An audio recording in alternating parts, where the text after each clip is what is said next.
¿Recuerda el momento en el cual se dio cuenta de que el mundo había cambiado? Déjeme contarle una breve historia que no tiene nada y todo que ver con el futuro de nuestro mundo y su lugar en él. En 1917, Estados Unidos se enfrentó a un enorme problema. Se trabajaba mucho para competir en la economía industrial, pero había desabastecimiento. No de petróleo, carbón u otros recursos naturales, sino un desabastecimiento de personas, específicamente de trabajadores industriales obedientes. ¿Cuál era la solución a este problema económico? Fue un tipo de experimento. Nunca antes se lo había hecho hasta que alguien pensó en eso. La escuela pública obligatoria. Desafortunadamente, el propósito inicial del sistema de escuelas públicas de Estados Unidos no estaba inspirado en los niños o en generar intelectuales. Y no fue creado para los soñadores, las personas que colorean fuera de las líneas, rompen las reglas y desafían al status quo. El sistema de escuelas públicas de principios de 1900 fue inventado para crear una nación llena de adultos que hicieran sus trabajos de forma obediente en la línea de producción de la fábrica. Enseñarles a los niños a sentarse en líneas rectas y planificar el día entero con el sonido de las campanas no era por casualidad. Castigar a los que no estaban conformes era intencional. Estas eran las habilidades que necesitarían para unirse a la mano de obra.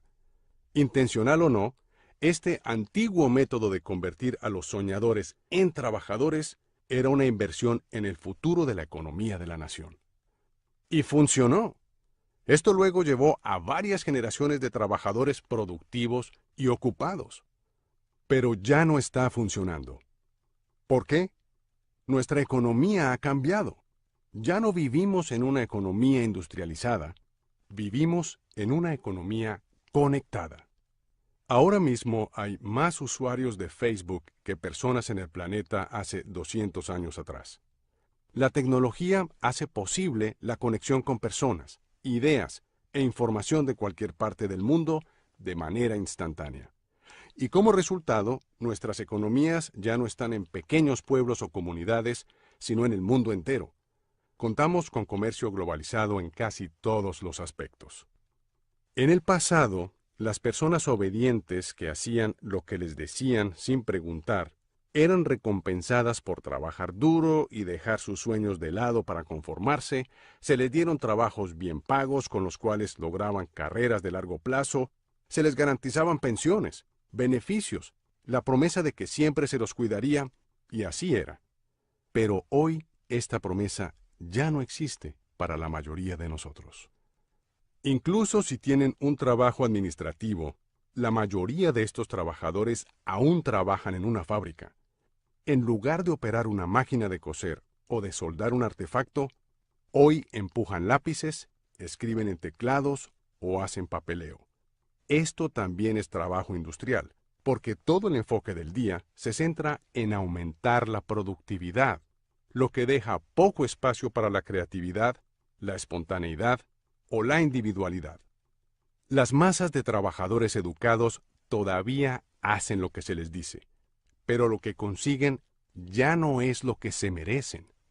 Incluso si hace todo lo que le piden que haga hoy, graduarse de la secundaria, ir a la universidad, obtener un título, trabajar duro en cualquier trabajo que pueda encontrar, si es lo suficientemente afortunado de encontrar uno, no tiene nada garantizado. Las compañías están forzadas a cambiar o morirán ahora mismo. Los despidos son mucho más frecuentes que las oportunidades de empleo, y los trabajos bien pagos están desapareciendo o yéndose al extranjero con un índice alarmante. Si tiene un trabajo en el que su jefe le dice exactamente qué hacer, él o ella siempre encontrará a alguien más barato que usted para hacerlo. ¿Sabía que en la actualidad el promedio de duración de un trabajo es de 4 años y medio? En contraste con los años 60 cuando era de 40 años. La economía conectada recompensa a un grupo de personas diferente. Recompensa a las personas que ven las cosas de manera diferente, que no se conforman, personas que tienen ideas que nadie más tiene, personas que desean trabajar duro, pero saben que la manera antigua de hacer las cosas ya no funciona. La economía conectada lo recompensa, no por ser un engranaje en la rueda de la vida, sino por destacarse y llegar más lejos. La economía conectada recompensa a los conectores. Ya sea que esté conectando a una persona con otra persona, a un negocio con otro negocio, a un negocio con un producto o a un producto con una persona, quienes aprenden a conectarse son los que van a sobrevivir y sobresalir en la economía conectada. Así es como el mundo ha cambiado. No va a cambiar, ya cambió. Hoy las cosas son diferentes y nunca serán como solían ser.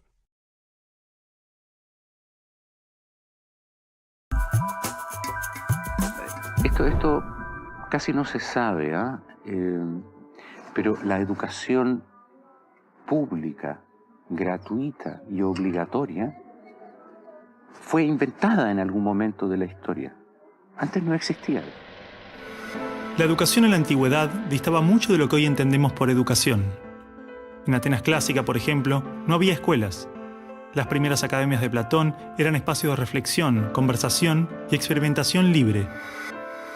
La instrucción obligatoria era cosa de esclavos.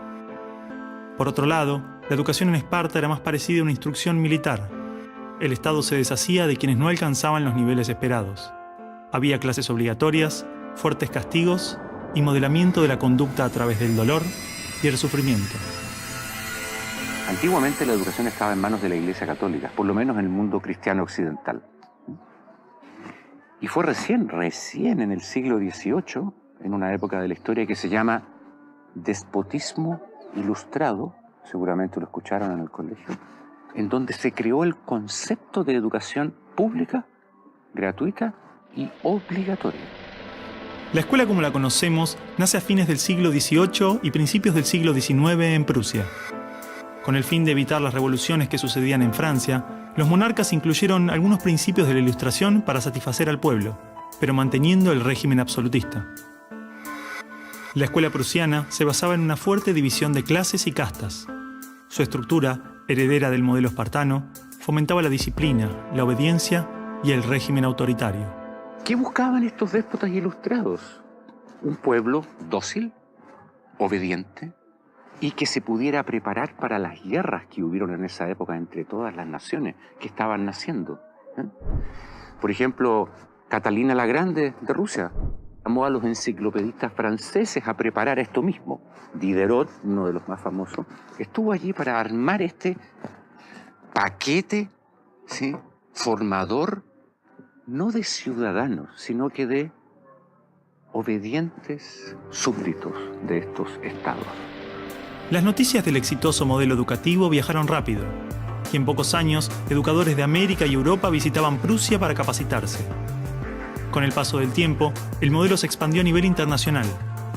Muchos países importaron la escuela moderna con el discurso del acceso a la educación para todos, elevando la bandera de la igualdad, cuando justamente la esencia misma del sistema provenía del despotismo, buscando perpetuar los modelos elitistas y la división de clases. Ese es el origen de la educación pública. Fíjense ustedes que Napoleón, un poco posterior, y enemigo jurado de todos estos déspotas, hizo lo mismo. Él lo decía con todas sus letras. Yo quiero formar un cuerpo docente para poder dirigir el parecer de los franceses. ¿Se entiende? Él lo tiene claro. Y eso opera, se sepa o no se sepa, hasta el día de hoy. La escuela nace en un mundo positivista regido por una economía industrial. Por lo tanto, busca obtener los mayores resultados observables con el menor esfuerzo e inversión posible, aplicando fórmulas científicas y leyes generales. La escuela era la respuesta ideal a la necesidad de trabajadores, y los mismos empresarios industriales del siglo XIX fueron quienes financiaron la escolarización obligatoria a través de sus fundaciones. ¿Dónde coloco los hijos de estas personas para que puedan trabajar? ¿Cómo educamos en que aprendan a leer? ¿Cómo creamos obreros inteligentes? La educación sigue siendo lo mismo, una herramienta para formar trabajadores útil al sistema y una herramienta útil para que la cultura permanezca siempre igual y siempre se repita, lo cual es conservar la estructura actual de la sociedad. La escuela se complementó con investigaciones sobre el control de la conducta, propuestas de utopías sociales y hasta teorías de superioridad racial. No es de extrañar que los primeros estados con el sistema prusiano o similar fueran con el paso de las generaciones focos de xenofobia y nacionalismo extremo. El modelo de producción industrial en cadena de montaje era perfecto para la escuela. La educación de un niño era comparable a la manufactura de un producto. Por lo tanto, requería una serie de pasos determinados en un orden específico, separando a los niños por generaciones en grados escolares.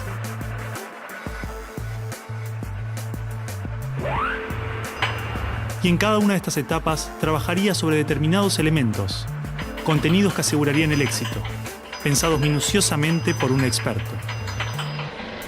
Digamos que el maestro es la figura que es la encargada de enseñar una serie de contenidos que tocan, porque alguien ha determinado así, en una edad determinada. Pero la educación no la preparan los biólogos. Y curiosamente muchas veces tampoco son educadores los que la preparan. Son administrativos. Son gente que no hace clases. En esta cadena, una persona estaría a cargo de una pequeña parte del proceso, insuficiente como para conocer el mecanismo en su totalidad, ni a las personas en profundidad. Un docente por año, por materia, cada 30 o 40 alumnos, llegando al punto de que el proceso termine siendo meramente mecánico. Y la educación, como la estamos viendo hoy, es administrativa. Hay alumnos que llegan, profesores que hacen clase, alumnos que se van, profesores que se van y al día siguiente se repite el ciclo. Un profesor estatal es un funcionario en que la autoridad le dice: usted tiene que enseñar esto y de esta forma. Porque hay que repetírselo a demasiados niños con un profesor de demasiadas horas de clase y con pocas horas de atención de alumno en forma privada. Entonces va a dirigir siempre a un grupo colectivo. Porque evidentemente si tengo 30 niños, no puedo pretender que todos los 30 niños quieran hacer lo mismo al mismo tiempo. Este sistema de cadena de montaje, que nace con el taylorismo, fue aplicado tanto en la industria, la escuela y el ejército de diferentes países y culturas de Occidente. Hasta hace pocas décadas la escuela tenía estas cosas de cuartel y de asilo. Incluso el recreo termina con un timbre anónimo, no humano, que indica a los niños que deben adiestrarse poco a poco para pararse en una determinada baldosa detrás de determinada cabeza para formar una fila, generalmente de menor a mayor. Durante los últimos siglos, hemos construido nuestras escuelas a imagen y semejanza de las prisiones y las fábricas, priorizando el cumplimiento de las reglas, el control social. La escuela se pensó como una fábrica de ciudadanos obedientes, consumistas y eficaces, donde poco a poco las personas se convierten en números, calificaciones y estadísticas. Las exigencias y presiones del sistema terminan deshumanizándonos a todos, porque van más allá de los maestros, directivos o inspectores escolares. Están considerados grupos homogéneos, con contenidos homogéneos que tienen que obtener resultados parejos. Que todos tenemos que saber lo mismo. A pesar de que los adultos no sabemos todo lo mismo, a pesar de que no nos dedicamos todo a lo mismo, en las escuelas todos tienen que querer hacer lo mismo y hacerlo igualmente bien. Entonces la escuela tiene poca capacidad de responder a las necesidades individuales, porque la escuela instruye. Es un centro de instrucción y es lo que hace. El que no aprende, se queda. Esa es la realidad. Esto de alguna manera ya implica que el sistema educativo es un sistema de exclusión social. Selecciona el tipo de personas que estarán llegando a la universidad para llegar a formar parte de una serie de élite que domina pues, las empresas que dominan los sistemas de producción, económico, de comunicación, etc. Y otro tipo de personas para las cuales la escuela no es suficientemente adecuada, que están destinadas a otro tipo de trabajo más precario, porque no dispondrán de los títulos para hacer esto. El sistema y los estados no les preocupa eso. No, honestamente, no les preocupa el ser humano como persona, como individuo. Y en esos términos, toda educación que busque otra cosa tiene que ser prohibida. La realidad es que la esencia de la escuela prusiana está inmersa en la estructura misma de nuestra escuela. Los test estandarizados, la división de edades, las clases obligatorias, las currículas desvinculadas de la realidad, el sistema de calificaciones, las presiones sobre los maestros y niños, el sistema de premios y castigos, los horarios estrictos, el encierro y la separación de la comunidad, la estructura verticalista. Todo esto sigue siendo parte de las escuelas del siglo XXI.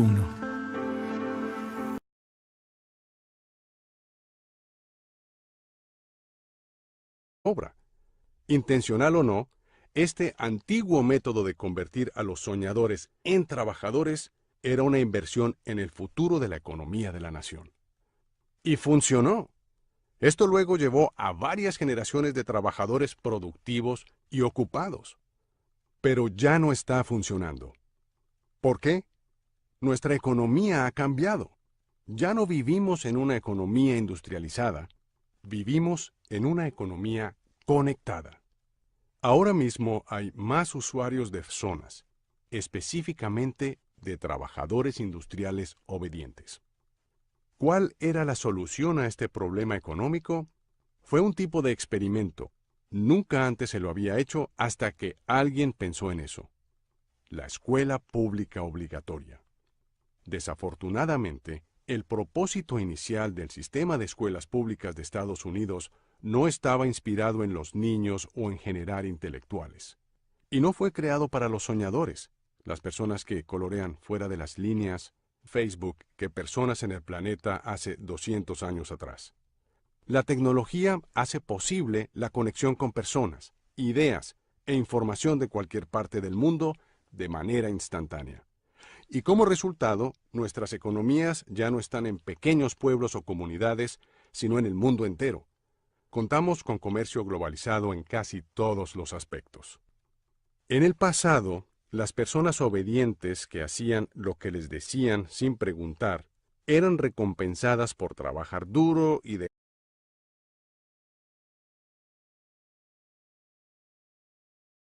¿Recuerda el momento en el cual se dio cuenta de que el mundo había cambiado?